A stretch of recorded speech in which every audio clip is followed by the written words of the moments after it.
Okay, so this is going to be the video for the front of the exam review part 2. I'm going to split it into 2 videos so that they're not super long.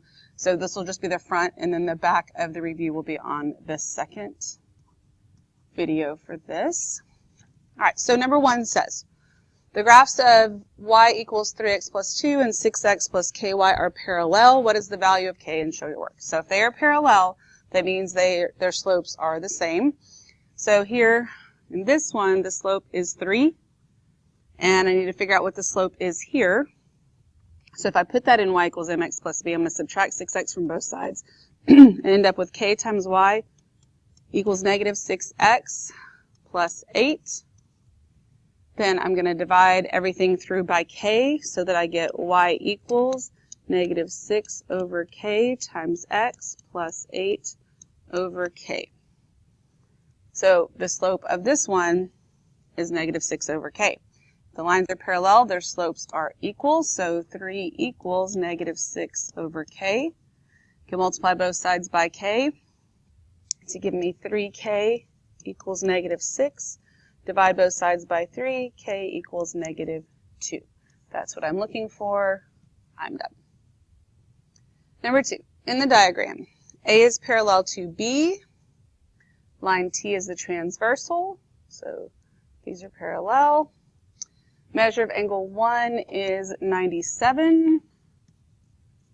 2 is 44. And I want the measure of angle 3. All right, so if the lines are parallel, what I know is that this angle is congruent to this angle because they are corresponding angles, which makes this 97. I can use the exterior angles theorem, but we're going to do that later, so it works here, but I'm not going to do it right now. I can find this angle right here because these two are a linear pair, so this angle is going to be 180 minus 90, which is 83. So then I know that these 3 angles have to add up to give me 180. So the measure of angle 3 plus 44 plus 83 equals 180. So the measure of angle 3 plus 127 equals 180. So the measure of angle 3 equals 53 degrees. There you go. All right, then L and M are cut by a transversal. Line N is shown in the diagram. Which statements could be used to prove the lines are parallel? So they look parallel. I don't know yet for sure that they're parallel. I want to know what information would mean that they are for sure. So if angles 2 and 3 are congruent, those are vertical angles. They're always congruent. That has nothing to do with parallel lines, so it's not A. 4 is congruent to 8. Well, if 4 is congruent to 8, those are corresponding angles, and if your corresponding angles are congruent, then your lines are parallel, so I like B. Then C, 4 and 3 are supplementary. Well, 4 and 3 are supplementary. They're a linear pair, so of course they are. Has nothing to do with parallel lines, so I don't like C. D says 3 and 5 are supplementary. Well, if 3 and 5 are supplementary, so these two right here, those are same side interior angles, and when your same side interior angles are supplementary, your lines are parallel, so D works as well. Although this looks like a multiple choice question, this says which statements, that's a plural word, so kind of gives away that there's more than one answer. All right, number 4, the measure of angle PMN. PMN. I'm looking for this angle right here, so I'm going to call it X, so I have something to call it. I know that these lines are parallel because they are marked with these arrows right here. So if these are my parallel lines, and this is a transversal right here, then if this is 30, this is 30. So I know that this is 30, this is 82. I called that X, so X plus 30 plus 82 equals 180. So X plus 112 equals 180, which means X equals 68 degrees, and that's actually the measure of angle PMN.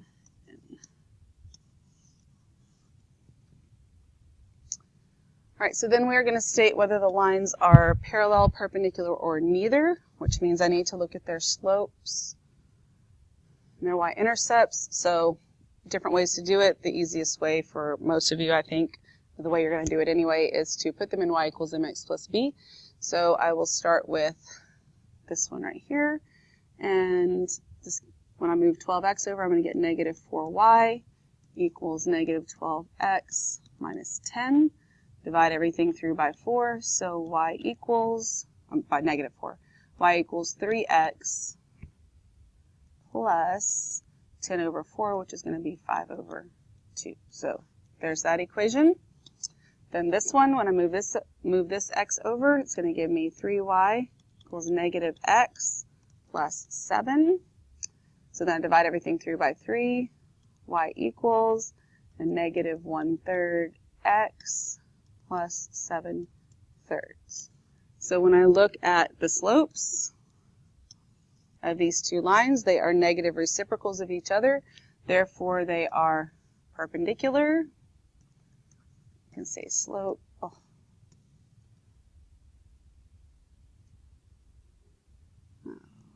My computer's being weird. Slopes are negative reciprocals of each other. You could also say that their products are negative 1, because negative 1/3 times 3 gives you a negative 1. That's fine as well. Do not just say that the slopes are opposite. Okay, so this next one. Measure of angle 1 is 85. Measure of angle 8 is 148.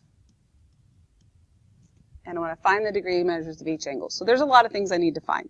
Instead of hunting for them one by one, I want to make sure I understand what's going on with my picture. I have these two lines are parallel, and I have two different transversals. So this set of 8 angles right here is not related to this set of 8 angles right here.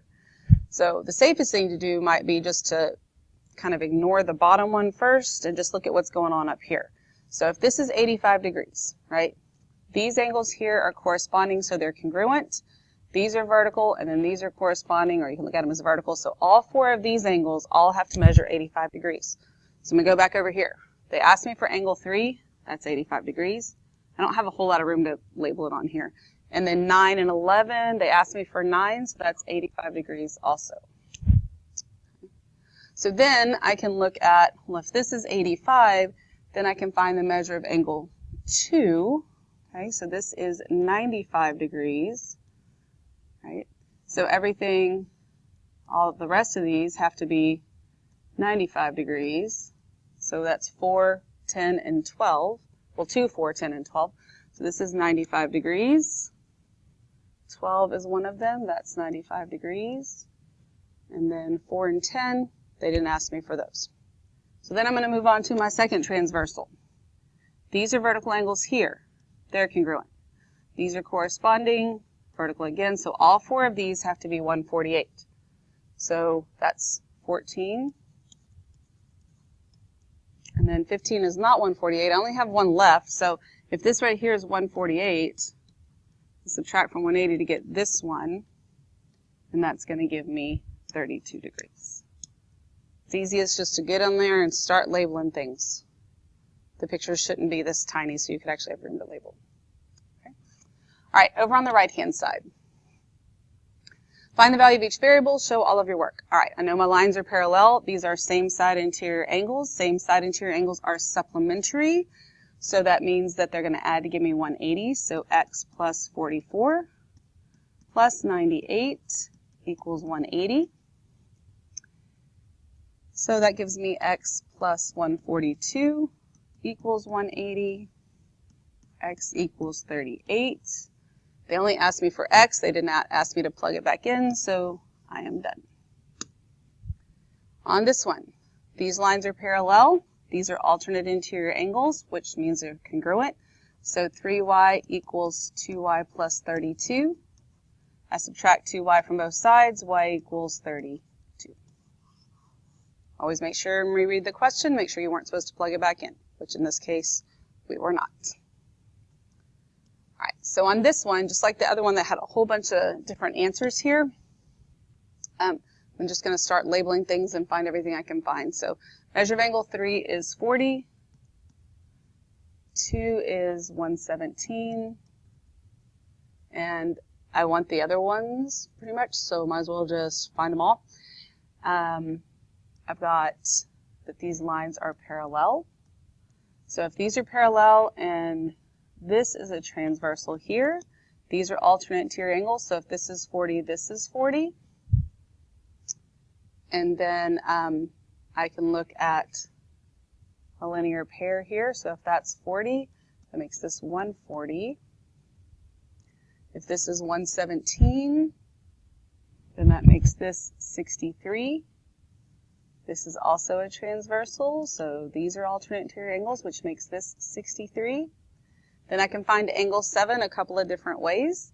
I can use the triangle here, or I can use the fact that this is 180, whatever, but I'm going to add these together. That gives me 103, subtract from 180, and that's going to give me 77 right here. So I can just go fill all this in. Measure of angle 1 equals 140 degrees. 5 is 40 degrees. 4 is 63 degrees. 6 is 63 degrees. 2 is 117. And 7 is 77. All right, so then on these down here, we are classifying them. It says by sides and angles, which means each one of these has 2 names. So I look first at UYZ. So UYZ. UYZ right here. That has an obtuse angle, which means it's an obtuse triangle. None of the angles are congruent, so none of the sides can be congruent. So this is an obtuse scalene triangle.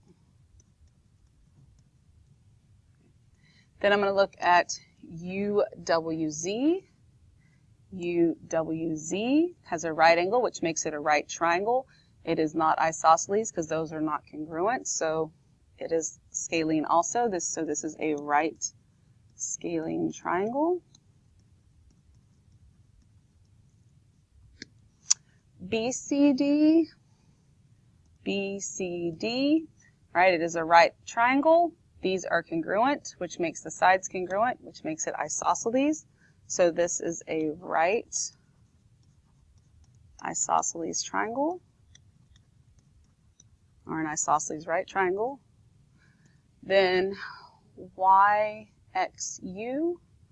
YXU, all 3 angles are congruent, all 3 sides are congruent, so that makes it equilateral. I'll do the angles first. Equiangular, equilateral.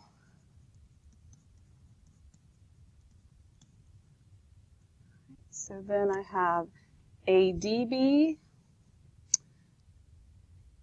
ADB. So these 3 angles are all different, which means the sides have to be all different. And I know that for sure because remember, biggest sides across from biggest angle and so forth. So sides are all different. Angles are all different. None of them are right. None of them are obtuse. They are all acute, which makes this an acute scalene triangle.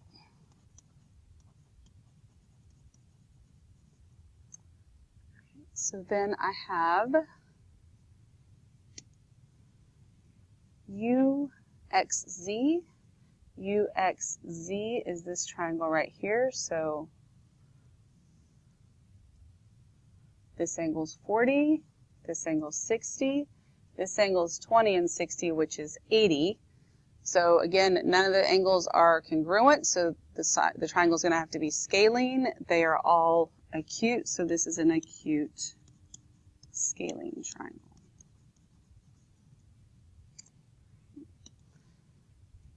All right, so another one where we have to find a bunch of angle measures. Looks like I got to find them all, so I'm not even going to worry about what order they're in. I'm just going to start finding stuff. All right, so this is a linear pair here. So if that is 135, that makes this 45 degrees.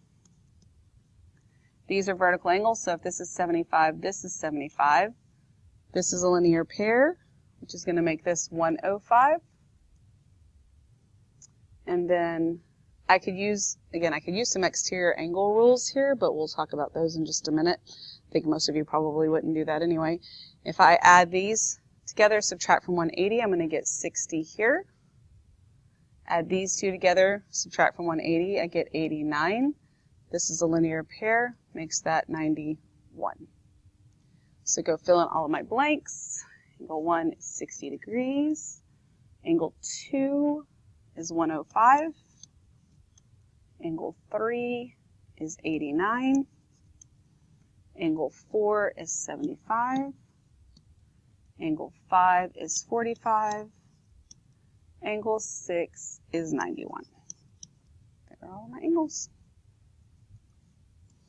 All right, so this one, and it clearly says use the exterior angle theorem. Remember that your problems aren't always going to tell you exactly what you need to do with them. But what the exterior angle theorem says is that the exterior angle is equal to the two remote interior angles added together. So 123 is equal to x plus 90. I don't need to find this one and use the triangle. So then I just subtract 90 from both sides. X is equal to 33. So then over here, same thing. Exterior angle is equal to the two remote interior angles, the one that don't touch it, added together. So 148 is equal to 2x minus 15 plus x minus 5. So that means that 148 is equal to 3x minus 20. So 168 equals 3x, and x equals 56. That is the front of part 2. The back will be on a separate video.